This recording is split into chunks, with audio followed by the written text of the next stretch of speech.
পৌৰাণিক কথামতে kingdom of নাৰান্দাত লিখা মতে সমুদ্ৰৰ তলত এক ৰহস্যময় দুনিয়া থাকে য'ত কেৱল জলপৰীসকল থাকে। জলপৰী বৰ্ণনা কৰি শেষ কৰিব পাৰি জানো? জলপৰী বৰ্ণনা কৰি শেষ কৰিব নোৱাৰি। হয় নাই বাৰু? তেওঁলোকৰ চকুপানী হেনো মুকুতালৈ পৰিণত হৈছিল।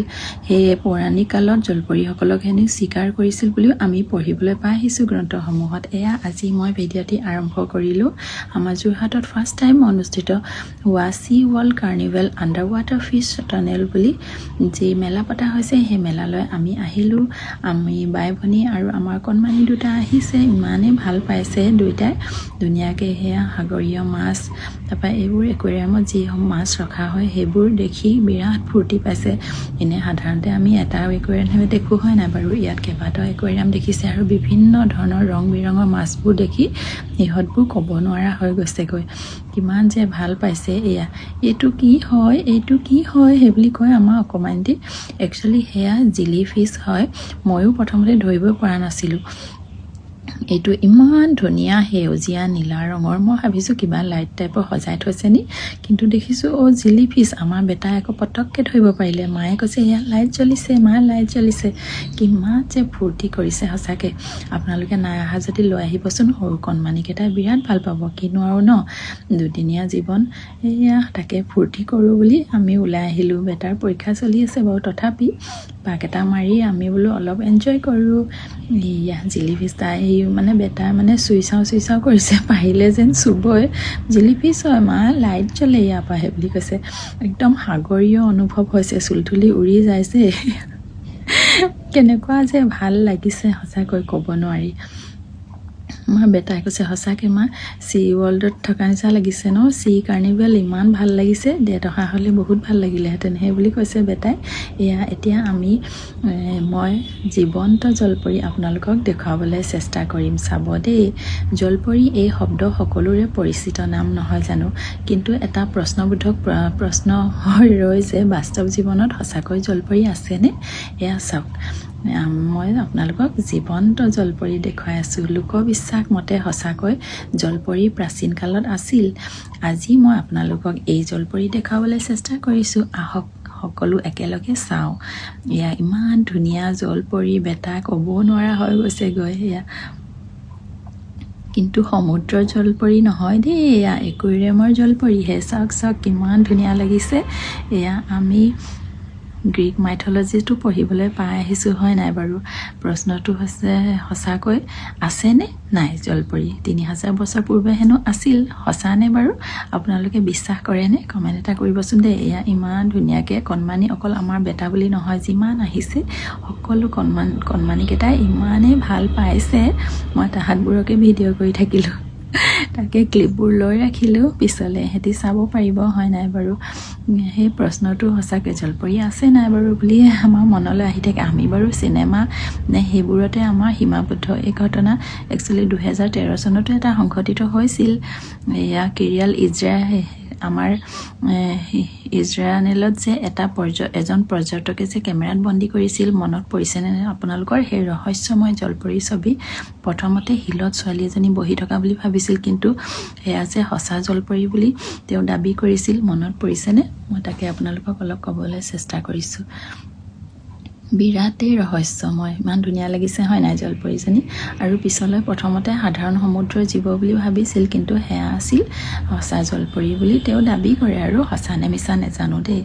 কেমেৰাত বন্দী সেই ছবিৰ আকৃতি হেনো ওপৰৰ অংশ সাধাৰণ মানুহৰ দৰে আছিল, কিন্তু তলৰ অংশ সম্পূৰ্ণ মাছৰ দৰে বৰ ধুনীয়া আছিল। সেয়া দেখি অবাক হৈ গৈছিল। আৰু স্থানীয় ব্যক্তি এজনে হেনো মোবাইলত সঁচাকৈ বন্দীও কৰিছিল।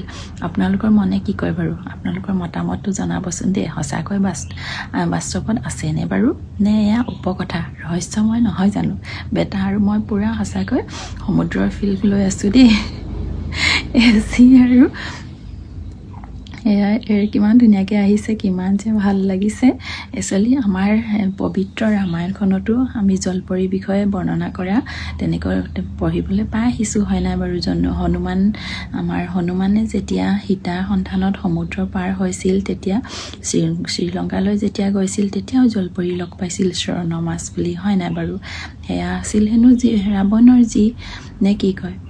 তাকে সেই জলপৰি হেনো ৰাস্তাত বাধা দিছিল হেনো দেই হনুমানক তেতিয়া হনুমানে তেওঁক পৰাস্ত কৰি হ'লেও তেনেকৈ সহজে আগবাঢ়িব পাৰিছিল শুনামতে তেওঁলোকৰ হেনো অলৌকিক শক্তিও আছে কিছু কাহিনীত জলপৰি ভাল আৰু কিছু কাহিনীত বেয়া বুলিও তেনেকৈ কোৱা হয় বাৰু তাকে মই আপোনালোকক অলপ মোৰ মনৰ কথা ক'লোঁ আপোনালোকে কি বুলি ভাবে জনাব দেই ইমান যে ভাল লাগিছে সঁচাকৈ বহুত এনজয় কৰিলোঁ দেই আমিও আপোনালোকেও পাৰিলে আহিব পাক এটা মাৰিব হয় নাই বাৰু কিমান যে ভাল লাগিছে মহান খোজকৰ্তা ক্ৰিষ্টফাৰ কলম্বাছৰ কথা আপোনালোকে শুনিছেনে বাৰু তেওঁৰ কিতাপতো আমি পঢ়িবলৈ পাই আহিছোঁ যে জলপৰীৰ বিষয়ে তেওঁৰ কথা জানো নুই কৰিব পাৰি তেওঁৰ কথাও কিন্তু নুই কৰিব নোৱাৰি তেওঁ সঁচাকৈ তিনিজনী জলপৰীক দেখাৰ কথা প্ৰকাশ কৰিছে গ্ৰন্থখনত কেতিয়াবা পাৰিলে পঢ়ি চাবচোন দেই ক্ৰিষ্টফাৰ কলম্বাছৰ সেই কিতাপ গ্ৰন্থখনত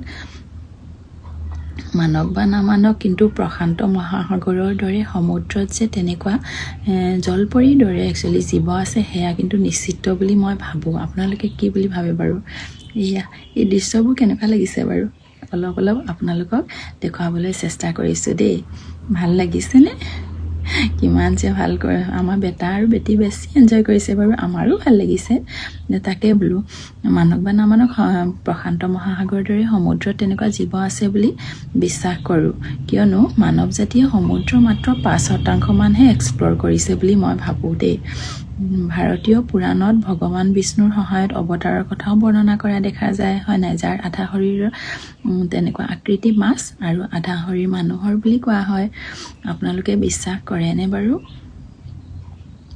মই কিন্তু অলপ বিশ্বাস কৰোঁ আপোনালোকে বিশ্বাস কৰে নাই কমেণ্ট এটা কৰি জনাব দেই 2007 চনত গ্ৰীণলেণ্ডৰ উপকূলতো এনে জলপৰীৰ ছবি হেনো কেমেৰাত বন্দী কৰিছিলে আৰু সেই প্ৰথম হেনো হাতখন দেখিছিল দেই তাৰপৰা সাগৰৰ তলত আৰু প্ৰথমতে হাতখন হেনো দেখিছিল আৰু দেখি হেনো কিনো হয় বুলি অলপ ভয় কৰিছিলে তাৰমানে সেয়া কিন্তু কিবা অস্বাভাৱিক দৃশ্য দেখি তেওঁলোকে হেনো ভয় কৰিছিল কিন্তু পিছলৈ বিতৰ্কৰ সৃষ্টি হৈছিল সেয়া হেনো জলপৰী আচৰিত লাগে নহয়নে বাৰু এয়া আমি সুন্দৰ দৃশ্য উপভোগ কৰি আছোঁ আপোনালোকেও আমাৰ লগত উপভোগ কৰক এইজনী ইমান মৰম লগা জলপৰী আমাৰ বেটাই তাৰপৰা আহিবলৈ নিবিচাৰে চাই আছে কিমান যে হ'ব দিয়া মা এতিয়া যাওঁ বুলি কয় আকৌ সেইফালে গ'ল বিৰাটেই ভাল পাইছে সঁচাকৈ বিৰাট ৰহস্যময় তাকেহে ওপৰৰ অংশ সাধাৰণ মানুহৰ দৰে এয়া ওপৰৰ অংশ সাধাৰণ মানুহৰ দৰে আৰু তলৰ অংশ চাব দেই আপোনালোকে বেটা ফূৰ্তিত ক'ব নোৱাৰা হৈ গৈছে সম্পূৰ্ণ এয়া মাছৰ দৰে এয়া কিন্তু একুৰিয়ামৰহে জলপৰী দেই তাকে মই আপোনালোকক অলপ দেখুৱাবলৈ চেষ্টা কৰিছোঁ কেনে লাগিছে বাৰু কওকচোন মই কিন্তু বিৰাট ভাল পাইছোঁ দেই দেখি সঁচাকৈ বাস্তৱত আছে নাই সেই কথাহে ভাবি পাৰ নেপাওঁ সুন্দৰ দৃশ্য উপভোগ কৰি আছোঁ আপোনালোকে আহক মোৰ লগতে উপভোগ কৰক মানুহ আৰু মাছৰ এই সংমিশ্ৰিত ৰূপটো সঁচাকৈ দেখি বৰ ভাল লাগিছে কেনেকুৱা যে ভাল লাগিছে নাই অহা যদি পাক এটা মাৰিবচোন আমাৰ যোৰহাটৰ ৰাজাবাৰী ITI ফিল্ডত এয়া মেলা পতা হৈছে এয়া সকলো একচুৱেলি লোকৰ কথা হয় নাই বাৰু জলপৰী আছে নাই সেয়া বাৰু আমি নাজানো নিশ্চয়কৈ যেতিয়া দেখিম তেতিয়াহে গম পাম এই জলপৰীজনী কেনেকুৱা লাগিছে বাৰু জনাব এইজনী কিমান ধুনীয়াকৈ গৈ আছে আমি কিন্তু ওচৰৰ পৰা চালোঁ যে সঁচা জলপৰী চাই থকা যেনে ফিল কৰিলোঁ আপোনালোকেও সেই ফিল ল'বলৈ যদি মন কৰে তেতিয়াহ'লে আহি যাওক আমাৰ যোৰহাটৰ sea world carnival under water fish tunnel যিটো মেলা পতা হৈছে ৰাজাবাৰী ITI ফিল্ডত এইজনী কিছু ক্লিপ ল'লোঁ কিন্তু দেই ভাল লাগিলে তাকে আপোনালোককো অলপমান দেখুৱাবলৈ চেষ্টা কৰিছোঁ পৌৰাণিক কথামতে যিখিনি আমাৰ এই জলপৰীৰ কথা সমুদ্ৰৰ তলত যে ৰহস্যময় দুনিয়া থাকে এই দুনিয়াখনৰ কথা আমি ফিল কৰি ভিডিঅ'টি তাকে আমিও ফিল কৰিছোঁ আপোনালোককো দেখুৱাবলৈ চেষ্টা কৰিছোঁ শেষলৈকে আমাৰ এই ভিডিঅ'টো যে চাই আছে তাৰ বাবে অশেষ ধন্যবাদ জনালোঁ দেই পুনৰ লগ পোৱাৰ প্ৰতিশ্ৰুতিৰে এইয়া জলপৰী এবাৰ চাই লওক পুনৰবাৰ okay bye bye see U